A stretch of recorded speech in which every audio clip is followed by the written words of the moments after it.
Okay, maayong adlaw sa tanan, mga kalitozen. So, karong adlaw is pakita na mo sa inyo how we transplant lettuce seedlings, no? Here in our mini hydroponics farm at the Pick a Cup lettuce farm. So, karon atong i-transplant ng Olmeti seedlings. So, ang paagi na mo din is kining seedling tray. So, gituyo na ko nigkat para nga masud diri sa planggana, no. Mo ni atong seedling tray, Olmeti seedlings ni 14 days karon.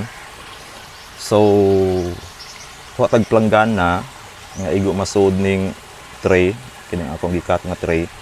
Then butangan nato siya water, guys.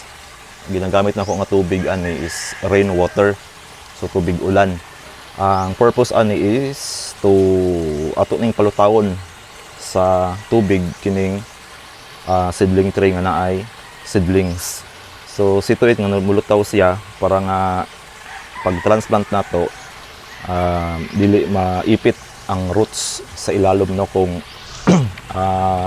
nakalapat gihapon ang tray sa planggana.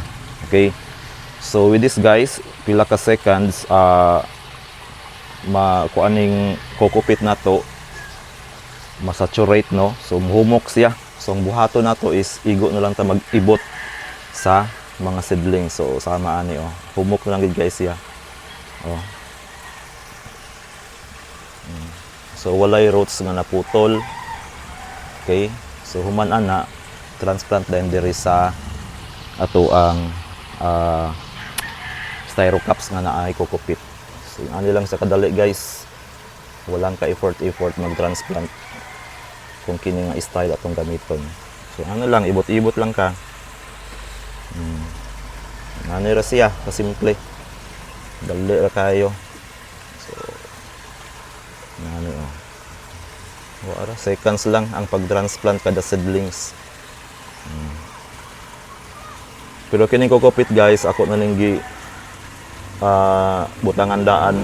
Ang styrocaps ako na ning gi plaster na gibangaga na daan ang mga kokopit.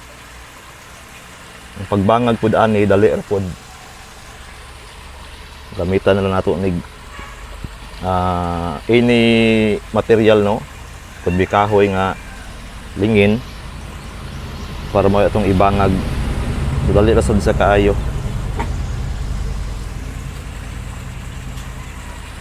So nga nila kadali, guys, simple. Walang ka effort kay humok man ang pag-ibot.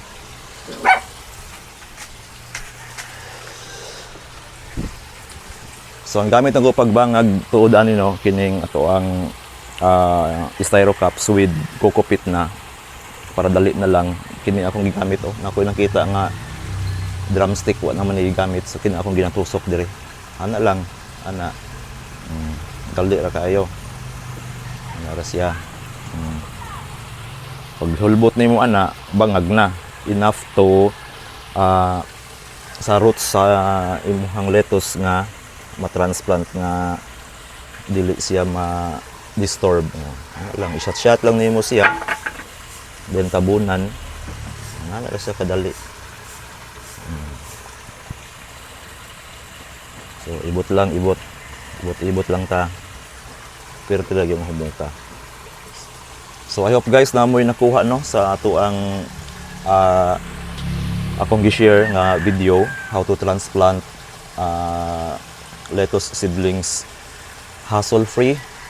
So ingana ra sa kadali basta kini nga proseso ang atong sundon. So daghang salamat, guys, sa inyong pagtan-aw ug sa sunod na agihapon mo kay napatay mga video nga akong itudlo sa inyo i-share kay basin di ay, no, ganahan mo sa practice namo ma-adapt pod ninyo.